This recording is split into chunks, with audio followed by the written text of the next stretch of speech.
നമ്മൾ ഇന്ന് എടുക്കാൻ പോകുന്ന ക്ലാസ് എന്ന് പറയുന്നത് 9ാം ക്ലാസ്സിലെ 8ാമത്തെ ചാപ്റ്റർ ആയിട്ടുള്ള ജനസംഖ്യ, കുടിയേറ്റം, വാസസ്ഥലങ്ങൾ എന്ന പാഠഭാഗമാണ് നമ്മൾ ഇന്നത്തെ ക്ലാസ്സിൽ ഡിസ്കസ് ചെയ്യാൻ പോകുന്നത്. നമുക്കെല്ലാവർക്കും അറിയാം, ജനസംഖ്യ എന്ന് പറയുന്നത് ഒരു രാജ്യത്തെ സംബന്ധിച്ചിടത്തോളം ഏറ്റവും അത്യന്താപേക്ഷിതമായിട്ടുള്ള ഒന്നാണ്. അതായത് നമുക്ക് അറിയാവുന്നതുപോലെ ജനങ്ങൾ ഉണ്ടെങ്കിലേ നമുക്ക് നല്ലൊരു സമ്പദ് വ്യവസ്ഥ ഉയർത്താൻ സാധ്യമാവുകയുള്ളൂ. അപ്പോൾ നമ്മൾ ഇന്ന് കാണാൻ പോകുന്നത് ജനസംഖ്യ, കുടിയേറ്റം, വാസസ്ഥലങ്ങൾ എന്ന പാഠഭാഗമാണ്. അപ്പോൾ ഇന്നത്തെ ഈ ക്ലാസ്സിൽ നമ്മൾ ഡിസ്കസ് ചെയ്യുന്ന പ്രധാനപ്പെട്ട ആശയങ്ങൾ എന്ന് പറയുന്നത് എന്താണ് ജനസംഖ്യ, അതുപോലെ തന്നെ ജനസാന്ദ്രത എന്താണ്, ജനസാന്ദ്രതയുമായി ബന്ധപ്പെടുത്തിയിട്ടുള്ള ഭൂപടം, അതായത് ഏത് സംസ്ഥാനത്താണ് കൂടുതൽ ജനസാന്ദ്രത കൂടുതലുള്ളത് എന്നും നമ്മൾ ഡിസ്കസ് ചെയ്യുന്നുണ്ട്. അതുപോലെ തന്നെ എന്താണ് ജനസംഖ്യാ വളർച്ച, അതിൽ വരുന്നതാണ് അനുകൂലമായ ജനസംഖ്യാ വളർച്ച, അതുപോലെ തന്നെ പ്രതികൂലമായ ജനസംഖ്യാ വളർച്ച. പിന്നീട് നമ്മൾ കാണാൻ പോകുന്നത് കുടിയേറ്റത്തെക്കുറിച്ചാണ്. കുടിയേറ്റം, അതുപോലെ തന്നെ വിവിധ തരത്തിലുള്ള കുടിയേറ്റങ്ങൾ, കുടിയേറ്റത്തിൻ്റെ പ്രധാനപ്പെട്ട കാരണങ്ങൾ, അതുപോലെ തന്നെ കുടിയേറ്റം മൂലം ഉണ്ടാകുന്ന പ്രധാനപ്പെട്ട ഫലങ്ങൾ, അതായത് ഗുണദോഷ ഫലങ്ങളെ കുറിച്ചുമാണ് നമ്മൾ ഇന്നത്തെ ക്ലാസ്സിൽ ഡിസ്കസ് ചെയ്യാൻ പോകുന്നത്. അപ്പം നമ്മൾ പറഞ്ഞു, ജനസംഖ്യ, കുടിയേറ്റം എന്നിവയുമായി ബന്ധപ്പെട്ടിട്ടുള്ള ചില ആശയങ്ങളാണ് ഇന്നത്തെ ക്ലാസ്സിൽ ഡിസ്കസ് ചെയ്യാൻ പോകുന്നത്. അപ്പോൾ നമുക്ക് ക്ലാസ് തുടങ്ങുന്നതിന് മുമ്പ് തന്നെ ജനസംഖ്യയുമായി ബന്ധപ്പെടുത്തിയിട്ടുള്ള ഒരു മാപ്പ്, അതായത് ഇന്ത്യയുടെ ഒരു മാപ്പ് ഞാൻ നിങ്ങളെ കാണിക്കുകയാണ്. അപ്പോൾ ആ മാപ്പിൽ നിന്ന് നിങ്ങൾക്ക് എന്തൊക്കെ ആശയങ്ങളാണ് മനസ്സിലായതെന്ന് പറയുക. ആദ്യം തന്നെ ഞാൻ ചോദിക്കട്ടെ, ഈ മാപ്പിൽ നിന്നും നിങ്ങൾക്ക് ആദ്യമായി എന്താണ് മനസ്സിലായത്? കറക്റ്റ്. അതായത് നിങ്ങൾ പറഞ്ഞതുപോലെ തന്നെ 2011 സെൻസസ് അനുസരിച്ച് ഇന്ത്യയിലെ ജനസംഖ്യ എന്ന് പറയുന്നത് എത്രയാണെന്നാണ് ഈ മാപ്പിൽ കാണിച്ചിരിക്കുന്നത്? അതായത് 121 കോടിയാണ് 2011 സെൻസസ് അനുസരിച്ച് ഇന്ത്യയിലെ ജനസംഖ്യ എന്ന് പറയുന്നത്. പിന്നെ നിങ്ങൾ എന്തൊക്കെയാണ് ഈ മാപ്പിൽ കാണുന്നത്? അതായത് സ്ത്രീ പുരുഷ അനുപാതത്തെ കുറിച്ചും ഈ മാപ്പിൽ സൂചിപ്പിക്കുന്നുണ്ട്. സ്ത്രീ പുരുഷ അനുപാതം എത്ര എന്നാണ് ഈ മാപ്പിൽ സൂചിപ്പിച്ചിരിക്കുന്നത്? ഓക്കെ, അതായത് 943 ആണ്. അതായത് 1000 സ്ത്രീ പുരുഷന്മാർക്ക് 943 സ്ത്രീകൾ എന്നുള്ള അനുപാതമാണ് സ്ത്രീ പുരുഷ അനുപാതം എന്ന് സൂചിപ്പിച്ചിരിക്കുന്നത്. പിന്നീട് എന്തൊക്കെയാണ് ഈ മാപ്പിൽ സൂചിപ്പിച്ചിരിക്കുന്നത്? അതായത് ജനസാന്ദ്രതയെ കുറിച്ച് സൂചിപ്പിച്ചിട്ടുണ്ട്. അതായത് ജനസാന്ദ്രത ഏറ്റവും കൂടുതലുള്ള സംസ്ഥാനം ഏതായിരിക്കും? ഉത്തർപ്രദേശ്. അതുപോലെ തന്നെ ജനസാന്ദ്രത കുറവുള്ള സംസ്ഥാനമാണ് സിക്കിം എന്ന് പറയുന്നത്. അപ്പം ഈ മാപ്പ് നോക്കുമ്പോൾ തന്നെ നമുക്ക് ഒരുപാട് കാര്യങ്ങൾ മനസ്സിലാക്കുവാൻ സാധിക്കും. അപ്പോൾ ഈ മാപ്പിൽ നിന്നും തന്നെ നമുക്ക് ഇന്ത്യയുടെ ജനസംഖ്യയുമായി ബന്ധപ്പെടുത്തിയിട്ടുള്ള പ്രധാനപ്പെട്ട ആശയങ്ങളായിട്ടുള്ള എത്രയാണ് ജനസംഖ്യ എന്നും, അതുപോലെ തന്നെ ജനസാന്ദ്രത ഏതൊക്കെ സംസ്ഥാനത്താണ് കൂടുതലുള്ളതെന്നും ഏറ്റവും കുറവുള്ളതും എന്നും നമുക്ക് മനസ്സിലാക്കാൻ സാധിക്കുന്നു. അതുപോലെ തന്നെ സ്ത്രീ പുരുഷ അനുപാതത്തെക്കുറിച്ചും നമുക്ക് ഈ മാപ്പിൽ നിന്ന് മനസ്സിലാക്കാൻ സാധിക്കുന്നു. അപ്പോൾ നമ്മൾ കണ്ടതെന്ന് പറയുന്നത് ജനസംഖ്യയുമായി ബന്ധപ്പെടുത്തിയിട്ടുള്ള കാര്യമാണ് നമ്മളിപ്പോൾ ചർച്ച ചെയ്തത്. അതിൽ നമ്മൾ കണ്ടത് മാപ്പാണ്. അതായത് ഈ മാപ്പിൽ നിന്ന് നമുക്ക് പല കാര്യങ്ങളും മനസ്സിലാക്കാൻ സാധിച്ചു. അപ്പം നമുക്ക് ജനസംഖ്യ എന്താണെന്ന് നിർവചിക്കാൻ സാധിക്കും. ആർക്കെങ്കിലും പറയാൻ സാധിക്കുമോ ജനസംഖ്യ എപ്രകാരം നിർവചിക്കാമെന്ന്? നിങ്ങൾ പറഞ്ഞത് കറക്റ്റാണ്. അതായത് ഒരു നിശ്ചിത പ്രദേശത്ത്, അതായത് ഒരു പ്രദേശത്ത് ഒരു നിശ്ചിത കാലയളവിൽ അധിവസിക്കുന്ന ജനങ്ങളുടെ ആകെ എണ്ണത്തെയാണ് എന്തെന്ന് പറയുന്നത് അവിടുത്തെ ജനസംഖ്യ എന്ന് പറയുന്നത്. അതായത് ഒരു പ്രദേശത്ത് നിശ്ചിത കാലയളവിൽ അധിവസിക്കുന്ന ജനങ്ങളുടെ ആകെ എണ്ണത്തെയാണ് നമ്മൾ എന്തെന്ന് പറയുന്നത്? ജനസംഖ്യ എന്ന് പറയുന്നത്. അപ്പോൾ ജനസംഖ്യ എന്ന് നമ്മൾ എന്താണെന്ന് പറഞ്ഞു. അതുപോലെ തന്നെ നമുക്ക് പ്രധാനപ്പെട്ട ഒന്നാണ് ജനസാന്ദ്രത എന്ന് പറയുന്നത്. അപ്പോൾ ജനസാന്ദ്രത എന്താണെന്ന് ആർക്കെങ്കിലും പറയാൻ പറ്റുമോ? നിങ്ങൾ പറഞ്ഞത് ഏകദേശം കറക്റ്റാണ്. എന്നാലും ജനസാന്ദ്രതയുടെ കറക്റ്റ് നിർവചനം എന്ന് പറയുന്നത്, അതായത് ഒരു ചതുരശ്ര കിലോമീറ്റർ പ്രദേശത്ത് അധിവസിക്കുന്ന ശരാശരി ജനസംഖ്യയെ ആണ് നമ്മൾ എന്തെന്ന് പറയുന്നത്? ജനസാന്ദ്രത എന്ന് പറയുന്നത്. അതായത് ഒരു ചതുരശ്ര കിലോമീറ്റർ എന്നുള്ളതാണ് ഈ ജനസാന്ദ്രതയിൽ ഏറ്റവും പ്രധാനമായും എടുത്തു പറയേണ്ട ഒന്ന്. അതായത് ഒരു ചതുരശ്ര കിലോമീറ്റർ പ്രദേശത്ത് അധിവസിക്കുന്ന ശരാശരി ജനസംഖ്യയാണ് നമ്മൾ ജനസാന്ദ്രത എന്ന് പറയുന്നത്. ജനസംഖ്യ എന്തായിരുന്നു? അതായത് ഒരു പ്രദേശത്ത് നിശ്ചിത കാലയളവിൽ അധിവസിക്കുന്ന ജനങ്ങളുടെ ആകെ എണ്ണത്തെയാണ് ജനസംഖ്യ എന്ന് പറയുന്നത്. ഇനി നമുക്ക് അടുത്തത് ജനസാന്ദ്രതയുമായി ബന്ധപ്പെട്ടിട്ടുള്ള ഒരു മാപ്പ് കാണാം. അപ്പോൾ നിങ്ങളെല്ലാവരും ഈ മാപ്പ് നിരീക്ഷിച്ചോ? അപ്പോൾ നിങ്ങൾക്ക് ഈ മാപ്പിൽ നിന്ന് മനസ്സിലാക്കാൻ സാധിച്ചത് എന്താണ്? നമുക്ക് കാണാൻ സാധിക്കും പല നിറങ്ങളിൽ സംസ്ഥാനങ്ങളെ രേഖപ്പെടുത്തിയിരിക്കുന്നു. അതായത് പച്ച, അതുപോലെ തന്നെ ചുമല, മഞ്ഞ തുടങ്ങിയ നിറങ്ങളിൽ മാപ്പിൽ രേഖപ്പെടുത്തിയിട്ടുണ്ട്. അപ്പം നമ്മൾ ഈ കാണുന്നത് പച്ച എന്ന് പറയുന്നത് ഏറ്റവും കുറവ് ജനസംഖ്യയുള്ള സംസ്ഥാനങ്ങളെയാണ് പച്ച കളർ കൊണ്ട് സൂചിപ്പിക്കുന്നത്. എന്നാൽ ചുമല കളർ സൂചിപ്പിക്കുന്നത് അതായത് ജനസാന്ദ്രത ഏറ്റവും കൂടുതലുള്ള സംസ്ഥാനങ്ങളെയാണ്. അപ്പോൾ നിങ്ങൾ ഈ കണ്ടതിൽ ഏറ്റവും കൂടുതൽ ജനസാന്ദ്രതയുള്ള സംസ്ഥാനം ഏതാണ്? കറക്റ്റ്. അതായത് ഏറ്റവും കൂടുതൽ ജനസാന്ദ്രതയുള്ള സംസ്ഥാനം എന്ന് പറയുന്നത് ബീഹാർ ആണ്. അപ്പോൾ ഏറ്റവും കുറവ് ഏതായിരിക്കും? സിക്കിം. കറക്റ്റാണ്. അതായത് ഏറ്റവും കുറവ് ജനസാന്ദ്രതയുള്ള സംസ്ഥാനം എന്ന് പറയുന്നത് സിക്കിം ആണ്. അപ്പോൾ നമുക്ക് ഈ മാപ്പിൽ നിന്നും അതായത് മനസ്സിലാക്കാൻ സാധിക്കുന്ന ഒന്നെന്ന് പറയുന്നത് ജനസാന്ദ്രത ഏറ്റവും കൂടുതലുള്ള സംസ്ഥാനങ്ങളെയാണ് നമ്മൾ എന്തായിട്ട് അടയാളപ്പെടുത്തിയിരിക്കുന്നത്? ചുമല കളറിൽ അടയാളപ്പെടുത്തിയിരിക്കുന്നത്. എന്നാൽ പച്ച നിറത്തിൽ അടയാളപ്പെടുത്തിയിരിക്കുന്നത് അതായത് ജനസാന്ദ്രത കുറവുള്ള പ്രദേശങ്ങളാണ്. അപ്പോൾ നമുക്ക് ഏകദേശം ഒരു കാര്യം ഇപ്പോൾ മനസ്സിലാക്കാൻ സാധിക്കും. നിങ്ങൾ ചിന്തിക്കുന്നുണ്ടായിരിക്കും എന്തുകൊണ്ടായിരിക്കും ചില പ്രദേശങ്ങളിൽ ജനസംഖ്യ കൂടുതലും അതായത് ചില പ്രദേശങ്ങളിൽ ജനസംഖ്യ കുറവും? എന്തുകൊണ്ടായിരിക്കാം ഇപ്രകാരം ചില പ്രദേശങ്ങളിൽ ജനസംഖ്യ കൂടുതലും ചില പ്രദേശങ്ങളിൽ ജനസംഖ്യ കുറവും? കറക്റ്റാണ് നിങ്ങൾ പറഞ്ഞത്. അതായത് ചിലപ്പോൾ പലതരത്തിലുള്ള ആരോഗ്യപരമായിട്ടുള്ള പ്രശ്നങ്ങൾ കൊണ്ടോ അല്ലെങ്കിൽ അനാരോഗ്യപരമായിട്ടുള്ള സിറ്റുവേഷൻസ് കൊണ്ടോ അതുപോലെ തന്നെ കാലാവസ്ഥയുമായി ബന്ധപ്പെട്ടിട്ടുള്ള കാരണങ്ങൾ കൊണ്ടോ ഒക്കെ ആയിരിക്കാം. അപ്പം നമ്മൾ പറഞ്ഞതുപോലെ തന്നെ ജനസംഖ്യ അതായത് ജനസംഖ്യാ വിതരണം എന്ന് പറയും. അതായത് ഒരു പ്രദേശത്ത് അധിവസിക്കുന്ന ജനങ്ങളുടെ എണ്ണത്തിൽ ഉണ്ടാകുന്ന മാറ്റങ്ങൾ, ആ മാറ്റങ്ങളെ സ്വാധീനിക്കുന്ന പല ഘടകങ്ങളും ഉണ്ടായിരിക്കും. നിങ്ങൾ പറഞ്ഞതുപോലെ തന്നെ കാലാവസ്ഥ, അതുപോലെ തന്നെ വിദ്യാഭ്യാസ, ആരോഗ്യ സൗകര്യങ്ങൾ തുടങ്ങിയവയൊക്കെ ഇതിനെ സ്വാധീനിക്കുന്ന ഒന്നാണ്. അപ്പോൾ അവ ഏതൊക്കെയാണെന്ന് നമുക്ക് ഈ പിക്ചറിൽ കാണാൻ സാധിക്കും. അതിൽ പ്രധാനപ്പെട്ടതാണ് അതായത് ജനസംഖ്യാ വിതരണത്തെ സ്വാധീനിക്കുന്ന പ്രധാനപ്പെട്ട ഘടകങ്ങളാണ് ജലലഭ്യത, അതുപോലെ തന്നെ ധാതുക്കളുടെ ലഭ്യത, മെച്ചപ്പെട്ട മണ്ണിനങ്ങൾ, അതുപോലെ തന്നെ കാലാവസ്ഥ, വിദ്യാഭ്യാസ, ആരോഗ്യ സൗകര്യങ്ങൾ, അതുപോലെ തന്നെ പ്രധാനപ്പെട്ടിട്ടുള്ള ഒന്നാണ് അടിസ്ഥാനപരമായിട്ടുള്ള സൗകര്യങ്ങൾ. അതായത് അതിൽ പാർപ്പിടം, വിദ്യാഭ്യാസം, അതുപോലെ തന്നെ പ്രധാനമായും വരുന്നതാണ് ജലലഭ്യത, നഗരവൽക്കരണം, വ്യവസായവൽക്കരണം തുടങ്ങിയവയൊക്കെ ഈ ജനസംഖ്യാ വിതരണത്തെ സ്വാധീനിക്കുന്ന പ്രധാനപ്പെട്ട ഘടകങ്ങളാണ്. ഇവ എപ്രകാരമായിരിക്കാം ഒരു പ്രദേശത്തെ ജനസംഖ്യയെ സ്വാധീനിക്കുന്നതെന്ന് നിങ്ങൾക്കറിയാമോ? അതായത് നമുക്കെല്ലാവർക്കും അറിയാം, നമ്മളെല്ലാവരും താമസിക്കാൻ ഇഷ്ടപ്പെടുന്നത് നല്ല കാലാവസ്ഥയും അതുപോലെ തന്നെ എല്ലാ സൗകര്യങ്ങളും, അതായത് അടിസ്ഥാനപരമായിട്ടുള്ള സൗകര്യങ്ങളും അതുപോലെ തന്നെ അനുയോജ്യപരമായിട്ടുള്ള കാലാവസ്ഥയും അതുപോലെ തന്നെ വരുന്നതാണ് ജലലഭ്യത, അതുപോലെ തന്നെ വിദ്യാഭ്യാസ, ആരോഗ്യ സൗകര്യങ്ങൾ തുടങ്ങിയവയൊക്കെ കേന്ദ്രീകരിക്കുന്ന ഒരു പ്രദേശത്ത് താമസിക്കാനായിരിക്കും നമ്മളെല്ലാവരും ഇഷ്ടപ്പെടുന്നത്. അത്തരത്തിലുള്ള പ്രദേശങ്ങളിൽ ജനങ്ങളുടെ അധിവാസം വളരെയധികം കൂടുതലായിരിക്കും. എന്നാൽ ഈ പറഞ്ഞ ഘടകങ്ങൾ കുറവുള്ള പ്രദേശങ്ങളിൽ ആളുകൾ താമസിക്കാൻ പഠിക്കും. അപ്പോൾ അത്തരത്തിലുള്ള പ്രദേശങ്ങളിലായിരിക്കും ജനസാന്ദ്രത അല്ലെങ്കിൽ ജനസംഖ്യ കുറവായിട്ട് വരുന്നത്. അപ്പോൾ നിങ്ങൾക്ക് എല്ലാവർക്കും മനസ്സിലായി കാണും എന്തുകൊണ്ടാണ് ഒരു പ്രദേശത്തെ ജനസംഖ്യ കൂടുതലെന്നും എന്തുകൊണ്ടായിരിക്കും ഒരു പ്രദേശത്തെ ജനസംഖ്യ കുറവെന്നും മനസ്സിലായി കാണും. അപ്പോൾ നമുക്കിനി അടുത്തതായിട്ട് ജനസംഖ്യ വളർച്ച എന്താണെന്ന് നോക്കാം. നിങ്ങൾക്ക് ആർക്കെങ്കിലും പറയാൻ പറ്റുമോ ജനസംഖ്യ വളർച്ച എന്താണെന്ന്? നിങ്ങൾ പറഞ്ഞത് ഏകദേശം കറക്റ്റാണ്. അതായത് ഒരു പ്രദേശത്ത് അധിവസിക്കുന്ന ജനസംഖ്യയിലെ അതായത് ഒരു പ്രദേശത്ത് അധിവസിക്കുന്ന ജനങ്ങളുടെ ആകെ എണ്ണത്തിൽ ഉണ്ടാകുന്ന മാറ്റത്തെയാണ് നമ്മൾ എന്തെന്ന് പറയുന്നത്? ജനസംഖ്യ വളർച്ച എന്ന് പറയുന്നത്. ഇത് നമ്മൾ ശതമാന രൂപത്തിലാണ് ഈ ജനസംഖ്യ വളർച്ച കണക്കാക്കുന്നത്. അതായത് ഒരു പ്രദേശത്ത് അധിവസിക്കുന്ന ജനങ്ങളുടെ ആകെ എണ്ണത്തിൽ ഉണ്ടാകുന്ന മാറ്റത്തിനെയാണ് നമ്മൾ എന്തെന്ന് പറയുന്നത്? ജനസംഖ്യ വളർച്ച എന്ന് പറയുന്നത്. പ്രധാനമായും രണ്ട് തരത്തിൽ ഇത് നമുക്ക് കണക്കാക്കാൻ സാധിക്കും. അതായത് പോസിറ്റീവ് ഗ്രോത്ത് ഓഫ് പോപ്പുലേഷൻ അല്ലെങ്കിൽ അനുകൂലമായ ജനസംഖ്യാ വളർച്ച, പിന്നീട് ഉള്ളതാണ് നെഗറ്റീവ് ഗ്രോത്ത് ഓഫ് പോപ്പുലേഷൻ അല്ലെങ്കിൽ പ്രതികൂലമായ ജനസംഖ്യാ വളർച്ച. അപ്പോൾ ജനസംഖ്യാ വളർച്ച എന്ന് പറയുന്നത് ഒരു നിശ്ചിത പ്രദേശത്ത് താമസിക്കുന്ന ജനങ്ങളുടെ ആകെ എണ്ണത്തിൽ ഉണ്ടാകുന്ന മാറ്റമാണ്. അപ്പോൾ അനുകൂലമായ ജനസംഖ്യാ വളർച്ച എന്ന് പറയുന്നത് എന്തായിരിക്കാം?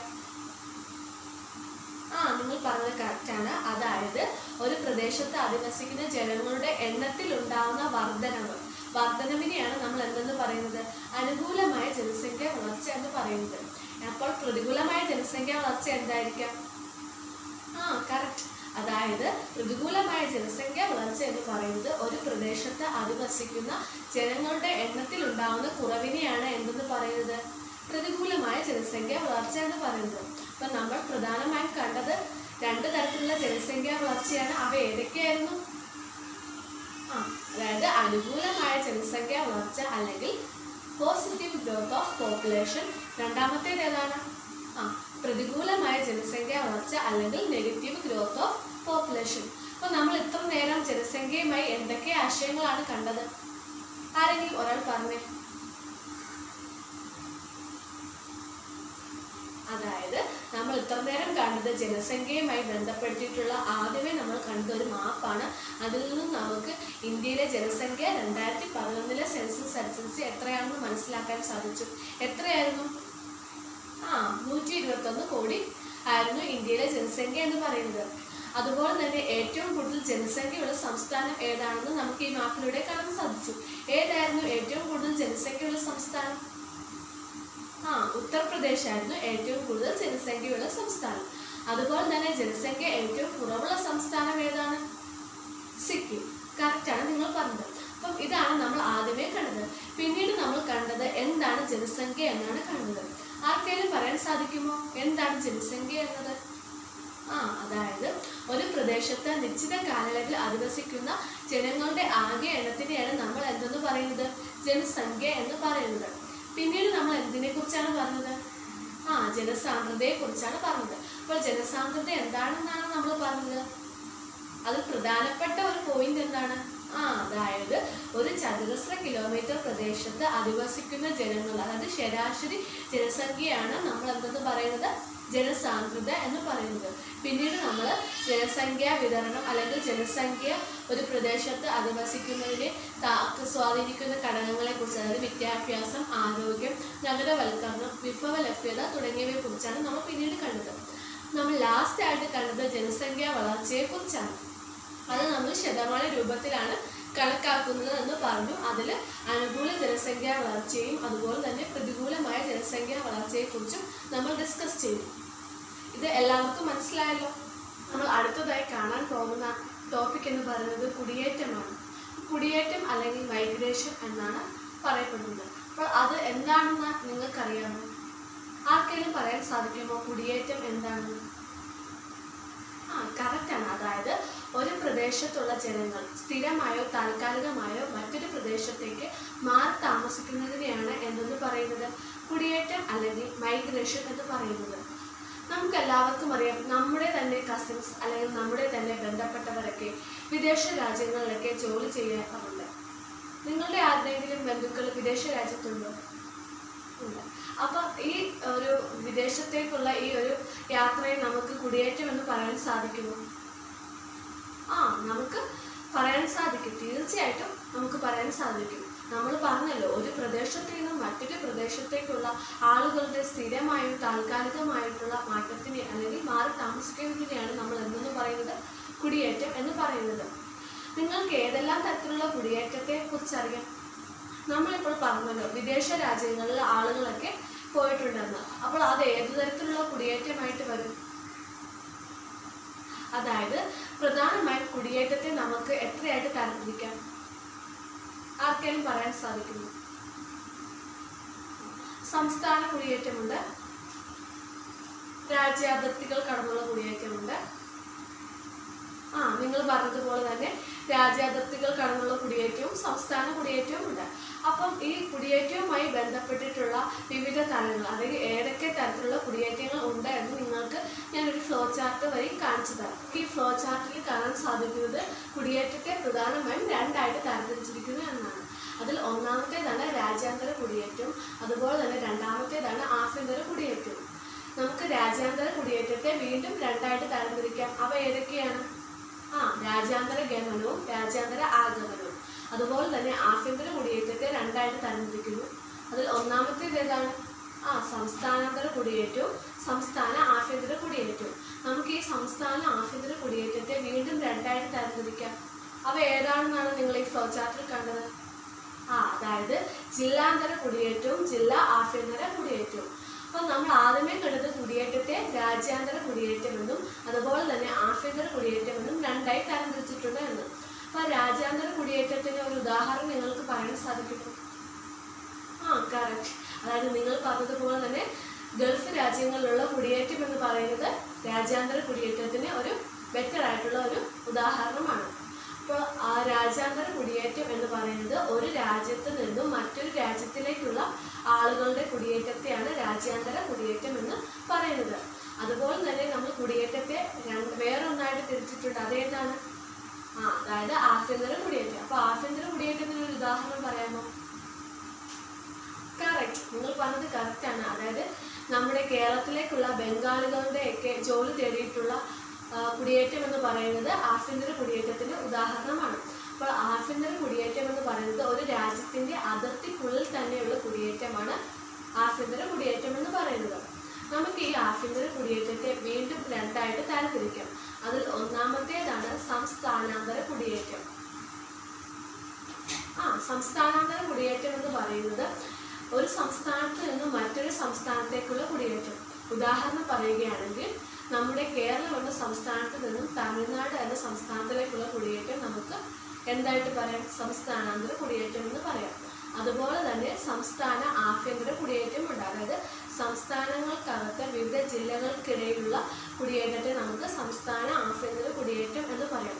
ഉദാഹരണമായി കേരളത്തിനകത്ത് നമുക്ക് തൃശ്ശൂരിൽ നിന്നും അതുപോലെ തന്നെ കോട്ടയത്തിലേക്കുള്ള ഒരു കുടിയേറ്റം, ഇത് കേരളത്തിനകത്ത് തന്നെയുള്ള കുടിയേറ്റത്തെ നമുക്ക് സംസ്ഥാന ആഭ്യന്തര കുടിയേറ്റം എന്ന് പറയാം. പിന്നെ നമ്മൾ കണ്ടു രാജ്യാന്തര കുടിയേറ്റത്തെ രാജ്യാന്തര ആഗമനം എന്നും രാജ്യാന്തര ഗമനം എന്നും രണ്ടായിട്ട് തരംതിരിച്ചിട്ടുണ്ടായിരുന്നു. രാജ്യാന്തര ആഗമനം എന്ന് പറയുന്നത് ഒരു രാജ്യത്തിൻ്റെ അകത്ത് രാജ്യത്തിലേക്കുള്ള ആളുകളുടെ കുടിയേറ്റത്തെയാണ് രാജ്യാന്തര ആഗമനം എന്ന് പറയുന്നത്. രാജ്യാന്തര ഗമനം എന്ന് പറയുന്നത് ഒരു രാജ്യം വിട്ടുള്ള ആളുകളുടെ പുറത്തേക്ക് പോകുന്നതിനെയാണ് രാജ്യാന്തര ഗമനം എന്ന് പറയുന്നത്. അടുത്തതായിട്ട് മൈഗ്രേഷൻ്റെ അല്ലെങ്കിൽ കുടിയേറ്റത്തിൻ്റെ പ്രധാനപ്പെട്ട കാരണങ്ങൾ എന്തെല്ലാമാണെന്ന് നോക്കാം. അതിൽ പ്രധാനപ്പെട്ടതാണ് പുഷ് ആൻഡ് പുൾ ഫാക്ടേഴ്സ് എന്ന് പറയുന്നത്. അതായത് ആകർഷണ ഘടകങ്ങളും അതുപോലെ തന്നെ നിർബന്ധിത ഘടകങ്ങളും കുടിയേറ്റത്തിന് കാരണമാകാറുണ്ട്. അതായത് പുഷ് ആൻഡ് പുൾ ഫാക്ടേഴ്സ്. അപ്പം അവ ഏതൊക്കെയാണെന്ന് നമുക്ക് നോക്കാം. ഫസ്റ്റിൽ നമുക്ക് കുടിയേറ്റത്തിൻ്റെ പുഷ് ഫാക്ടേഴ്സ് ഏതെല്ലാമാണെന്ന് നോക്കാം. അതായത് പുഷ് ഫാക്ടേഴ്സ് എന്ന് പറയുന്നത്, അതായത് നമ്മൾ പറഞ്ഞു കുടിയേറ്റം എന്ന് പറയുന്നത് ആളുകൾ ഒരു സ്ഥലത്ത് നിന്നും മറ്റൊരു സ്ഥലത്തേക്ക് മാറി അതായത് സ്ഥിരമായോ താൽക്കാലികമായോ മാറി താമസിക്കുന്നതിനെയാണ് മൈഗ്രേഷൻ എന്ന് പറഞ്ഞു. അപ്പം പുഷ് ഫാക്ടേഴ്സ് എന്ന് പറയുന്നത് അതായത് ആളുകൾക്ക് ഇഷ്ടമില്ലാത്ത, അതായത് ആളുകളെ ഒരു സ്ഥലത്ത് നിന്ന് മറ്റൊരു സ്ഥലത്തേക്ക് മാറ്റുന്നതിന് വേണ്ടിയിട്ട് ആളുകളെ പ്രേരിപ്പിക്കുന്ന ഘടകങ്ങളാണ് പുഷ് ഫാക്ടേഴ്സിൽ ഉൾക്കൊള്ളുന്നത്. അവ ഏതൊക്കെയാണെന്ന് നമുക്ക് ഈ വീഡിയോയിൽ, അതായത് ഈ PPTയിലൂടെ നമുക്ക് കാണുവാൻ സാധിക്കുന്നതാണ്. അപ്പം പുഷ് ഫാക്ടേഴ്സിൽ ഫസ്റ്റ് വരുന്നതാണ് പുവർ ലിവിങ് കണ്ടീഷൻസ്. നമുക്ക് ഈ പിക്ചറിൽ കാണാൻ സാധിക്കും പുവർ ആയിട്ടുള്ള ലിവിങ് കണ്ടീഷൻസ്. അതുപോലെ തന്നെ കോൺഫ്ലിക്റ്റിംഗ് ഓർ വാർ, അതായത് യുദ്ധങ്ങൾ പോലെയുള്ള സിറ്റുവേഷൻസ്. മൂന്നാമത്തേതാണ് നാച്ചുറൽ ഡിസാസ്റ്റർ, അതായത് പ്രകൃതി ദുരന്തങ്ങൾ, അതായത് അഗ്നിപർവ്വതങ്ങൾ, ഭൂകമ്പങ്ങൾ തുടങ്ങിയവയൊക്കെ. നാലാമത്തേതാണ് ഹൈ ലെവൽസ് ഓഫ് ക്രൈം എന്ന് പറയുന്നത്, ഉയർന്ന രീതിയിലുള്ള ക്രൈംസ് ഒക്കെ കാരണമാവുന്നു. അതുപോലെ തന്നെ മറ്റൊന്നാണ് ഫ്ലഡിങ്. അതറായിട്ടുള്ള ഫാക്ടേഴ്സാണ് ഫ്ലഡിങ്, വെള്ളപ്പൊക്കം, അതുപോലെ തന്നെ ലാക്ക് ഓഫ് ജോബ്സ്, അതുപോലെ തന്നെ earthquake, lack of good school, high levels of pollution, ഉയർന്ന തരത്തിലുള്ള മലിനീകരണം, അതുപോലെ തന്നെ ഭൂമികുലുക്കം തുടങ്ങിയവയൊക്കെ പുഷ് ഫാക്ടേഴ്സിൽ വരുന്നതാണ്. ഇനി നമുക്ക് അടുത്തതായിട്ട് കുടിയേറ്റത്തിൻ്റെ ആകർഷണ ഘടകങ്ങൾ അല്ലെങ്കിൽ പുൾ ഫാക്ടേഴ്സ് ഏതൊക്കെയാണെന്ന് നോക്കാം. അതായത് പുൾ ഫാക്ടേഴ്സ് എന്ന് പറയുന്നത് അതായത് നല്ല ആകർഷണ ഘടകങ്ങളാൽ ആളുകൾ ഒരു സ്ഥലത്തേക്ക് വന്നു ചേരുന്നു. അപ്പം ഇത്തരത്തിൽ ഒരു സ്ഥലത്തേക്ക് മാറി താമസിക്കുവാൻ വേണ്ടിയിട്ട് ആളുകളെ സഹായിക്കുന്ന ഘടകങ്ങൾ ഏതൊക്കെയാണെന്നാണ് നമുക്ക് അടുത്തതായിട്ട് നോക്കാം. അപ്പം അത് ഈ വീഡിയോയിലൂടെ നമുക്ക് കാണുവാൻ സാധിക്കും. അപ്പം പുൾ ഫാക്ടേഴ്സിൽ ആദ്യമേ നമ്മൾ പറയുന്ന ഒന്നാണ് ഗുഡ് ഹെൽത്ത് കെയർ, അതായത് മെച്ചപ്പെട്ട ആരോഗ്യപരമായിട്ടുള്ള സ്ഥാപനങ്ങളുള്ള സ്ഥലങ്ങളിലേക്ക് ആളുകൾ കൂടുതലായിട്ട് മാറി താമസിക്കുന്നു. ഗുഡ് ഹെൽത്ത് കെയർ എന്ന് പറയുന്നതാണ് ഒന്നാമത്തെ പോയിന്റ്. രണ്ടാമത്തെ പോയിൻ്റാണ് ഗുഡ് വെതർ, നല്ല കാലാവസ്ഥ. നമ്മൾ പറഞ്ഞതുപോലെ തന്നെ മെച്ചപ്പെട്ട മണ്ണ്, അതുപോലെ തന്നെ നല്ല തരത്തിലുള്ള കാലാവസ്ഥ, അതുപോലെ തന്നെ ജലത്തിൻ്റെ ലഭ്യത തുടങ്ങിയവ ഉള്ള പ്രദേശങ്ങളിലേക്ക് ആളുകൾ കൂടുതൽ താമസിക്കുവാൻ ആഗ്രഹിക്കുന്നു. കാരണം അത്തരത്തിലുള്ള പ്രദേശങ്ങളിൽ നന്നായിട്ടുള്ള കാലാവസ്ഥയുള്ള പ്രദേശങ്ങളിൽ ആളുകൾക്ക് കാർഷികപരമായിട്ട് കൃഷി ചെയ്യുന്നതിന് വേണ്ടിയിട്ട് കഴിയുന്നു. അതുപോലെ ഗുഡ് ഹെൽത്ത്, അതായത് ക്ലൈമറ്റ് എന്ന് പറയുന്നത് ഇന്ന് അത്യന്താപേക്ഷിതമായിട്ടുള്ള ഒന്നാണ്. അതുപോലെ തന്നെ ഒന്നാണ് ഷോപ്സ്, കഫേസ്, സർവീസസ്. അതായത് അത്യാവശ്യ കാര്യങ്ങൾക്ക് വേണ്ടിയിട്ടുള്ള ഷോപ്പുകളും അതുപോലെ തന്നെ കഫേകളും അതുപോലെ തന്നെ മറ്റ് സർവീസുകൾ നടത്തുന്ന കടകൾ ഉള്ള സ്ഥലങ്ങളിലേക്ക്, അതായത് നഗരങ്ങൾ പോലുള്ള സ്ഥലങ്ങളിൽ ഇത്തരത്തിലുള്ള സർവീസുകൾ വളരെയധികം ലഭ്യമാണ്. അത്തരത്തിലുള്ള പ്രദേശങ്ങളിലേക്ക് ആളുകൾ കൂടുതൽ കുടിയേറി പാർക്കുന്നതിന് കാരണമാകുന്നു. വിവിധ തരത്തിലുള്ള വിവിധ തരത്തിലുള്ള കുടിയേറ്റങ്ങളെ കുറിച്ച് കണ്ടു. പിന്നീട് നമ്മൾ കണ്ടത് കുടിയേറ്റത്തിന്റെ പുഷ് ആൻഡ് പുൾ ഫാക്ടേഴ്സ്, അതായത് ആകർഷണ നിർബന്ധിത ഘടകങ്ങളെ കുറിച്ച് കണ്ടു. ഇനി നമുക്ക് അടുത്തതായിട്ട് കുടിയേറ്റത്തിന്റെ ഫലങ്ങൾ, അതായത് ഗുണദോഷ ഫലങ്ങളെ കുറിച്ച് ചർച്ച ചെയ്യാം. അപ്പോൾ നമ്മൾ പറഞ്ഞു ഒരു പ്രദേശത്ത് നിന്നും മറ്റൊരു പ്രദേശത്തേക്കുള്ള ആളുകളുടെ സ്ഥിരമായും താൽക്കാലികമായിട്ടുള്ള മാറി താമസിക്കുന്നതിനെയാണ് നമ്മൾ കുടിയേറ്റം എന്ന് പറഞ്ഞു. ഇപ്രകാരം ആളുകൾ മാറി താമസിക്കുന്നതിൻ്റെ ഫലമായിട്ട് എന്തെല്ലാം ഗുണഫലങ്ങളായിരിക്കാം ലഭ്യമാകുന്നത്, അതുപോലെ തന്നെ എന്തൊക്കെ ദോഷഫലങ്ങളാണ് അതിലുണ്ടാവുന്നത്? നിങ്ങൾ പറഞ്ഞത് കറക്റ്റാണ്. അതായത് പ്രധാനപ്പെട്ട ഗുണഫലങ്ങൾ എന്ന് പറയുന്നത് നമുക്ക് മെച്ചപ്പെട്ട വിദ്യാഭ്യാസ ആരോഗ്യ സൗകര്യങ്ങൾ ലഭ്യമാകുന്നു, അതുപോലെ തന്നെ അനുകൂലമായിട്ടുള്ള കാലാവസ്ഥ ലഭ്യമാകുന്നു, ജലലഭ്യത, അതുപോലെ തന്നെ മണ്ണിനങ്ങൾ തുടങ്ങിയവയൊക്കെ അതായത് പ്രധാനമായും ഒരു പ്രദേശത്ത് നിന്നും മറ്റൊരു പ്രദേശത്തേക്ക് ആളുകൾ കുടിയേറി പാർക്കുമ്പോൾ അവിടെയുള്ള നല്ല തരത്തിലുള്ള കാലാവസ്ഥയും അതുപോലെ തന്നെ മെച്ചപ്പെട്ട ആരോഗ്യ വിദ്യാഭ്യാസ സൗകര്യങ്ങളും ആളുകളെ വളരെയധികം സ്വാധീനിക്കുന്നു. ഇത് നമുക്ക് അതിൻ്റെ ഗുണമായിട്ട് പറയാൻ സാധിക്കുന്നതാണ്. എന്നാൽ അതിൻ്റെ ദോഷഫലങ്ങൾ ഏതൊക്കെയാണ്? അതായത് നമ്മൾ പറഞ്ഞതുപോലെ തന്നെ ഇപ്രകാരം ഒരു പ്രദേശത്ത് നിന്ന് മറ്റൊരു പ്രദേശത്തേക്ക് ആളുകൾ പോകുമ്പോൾ ആ പ്രദേശത്തിലെ കാലാവസ്ഥ, അതായത് അതുപോലെ തന്നെ ആ പ്രദേശത്തിലെ വിഭവങ്ങൾ തുടങ്ങിയവയൊക്കെ ആളുകൾ ചൂഷണം ചെയ്യുന്നു. അപ്പോൾ ഇതുവഴി ആ പ്രദേശത്തുണ്ടാകുന്ന വിഭവങ്ങളുടെയൊക്കെ ലഭ്യത കുറയുകയും അതുപോലെ തന്നെ അനാരോഗ്യപരമായിട്ടുള്ള സിറ്റുവേഷൻസ് അവിടെ ക്രിയേറ്റ് ചെയ്യുന്നു, അതുപോലെ തന്നെ പകർച്ചവ്യാധികൾ ഉണ്ടാകുന്നു തുടങ്ങിയ പല പ്രശ്നങ്ങളും സൃഷ്ടിക്കുന്നതിന് കാരണമാകുന്നു. അതുപോലെ തന്നെ ഗതാഗത കുരുക്ക്, ചേരികൾ രൂപം കൊള്ളുന്നു. ഇതെല്ലാം കുടിയേറ്റത്തിൻ്റെ ദോഷഫലങ്ങളായിട്ട് നമുക്ക് പറയുവാൻ സാധിക്കുന്നതാണ്. അപ്പോൾ നമ്മൾ ഇന്നത്തെ ഈ ക്ലാസ്സിൽ ഡിസ്കസ് ചെയ്തത് ജനസംഖ്യയെക്കുറിച്ചും അതുപോലെ തന്നെ കുടിയേറ്റത്തെക്കുറിച്ചുമാണ്. ജനസംഖ്യയുമായി ബന്ധപ്പെടുത്തിയിട്ട് നമ്മൾ കണ്ടു, പല കാര്യങ്ങളും കണ്ടു. അതുപോലെ തന്നെ കുടിയേറ്റത്തിൻ്റെ കാരണങ്ങളെക്കുറിച്ചും അതുപോലെ തന്നെ അതിൻ്റെ വിവിധ തരത്തിലുള്ള കുടിയേറ്റത്തെക്കുറിച്ചും അതിൻ്റെ ഫലങ്ങളെക്കുറിച്ചും നമുക്ക് ഡിസ്കസ് ചെയ്തു. ഞാൻ ഇനി നിങ്ങളോട് ഇന്നത്തെ ക്ലാസ്സിൻ്റെ ബേസിലെ ചില ചോദ്യങ്ങൾ ചോദിക്കുകയാണ്. ആദ്യമായി, ഇന്ത്യയിലെ ജനസംഖ്യ 2011 സെൻസസ് അനുസരിച്ച് എത്രയാണ്? കറക്റ്റ്, 121 കോടിയാണ് ഇന്ത്യയിലെ ജനസംഖ്യ എന്ന് പറയുന്നത്. ഏറ്റവും കൂടുതൽ ജനസംഖ്യയുള്ള സംസ്ഥാനം ഏതാണ്? കറക്റ്റ്, അതായത് ഉത്തർപ്രദേശാണ് ഏറ്റവും കൂടുതൽ ജനസംഖ്യയുള്ള സംസ്ഥാനം. എന്നാൽ ഏറ്റവും കുറവ് ജനസംഖ്യയുള്ള സംസ്ഥാനം ഏതാണ്? സിക്കിം ആണ് ഏറ്റവും കുറവ് ജനസംഖ്യ ഉള്ളത്. എന്നാൽ നമുക്ക് അടുത്ത ചോദ്യം എന്ന് പറയുന്നത്, ജനസംഖ്യാ വളർച്ചയെ നമുക്ക് ഏതെല്ലാം രീതിയിൽ തരംതിരിക്കാം? അതായത് നമ്മൾ പറഞ്ഞു, ഒരു പ്രദേശത്ത് അധിവസിക്കുന്ന ജനങ്ങളുടെ ആകെ എണ്ണത്തിൽ ഉണ്ടാകുന്ന മാറ്റത്തെയാണ് ജനസംഖ്യാ വളർച്ച എന്ന് പറയുന്നത്. ഇതിനെ നമുക്ക് രണ്ടായിട്ട് തരംതിരിക്കാം. അവ ഏതെല്ലാമാണ്? കറക്റ്റ്, നിങ്ങൾ പറഞ്ഞത് കറക്റ്റാണ്. അതായത് അനുകൂലമായ ജനസംഖ്യാ വളർച്ച അല്ലെങ്കിൽ പോസിറ്റീവ് ഗ്രോത്ത് ഓഫ് പോപ്പുലേഷൻ, പ്രതികൂലമായ ജനസംഖ്യാ വളർച്ച അല്ലെങ്കിൽ നെഗറ്റീവ് ഗ്രോത്ത് ഓഫ് പോപ്പുലേഷൻ എന്നും നമുക്ക് തരംതിരിക്കാം.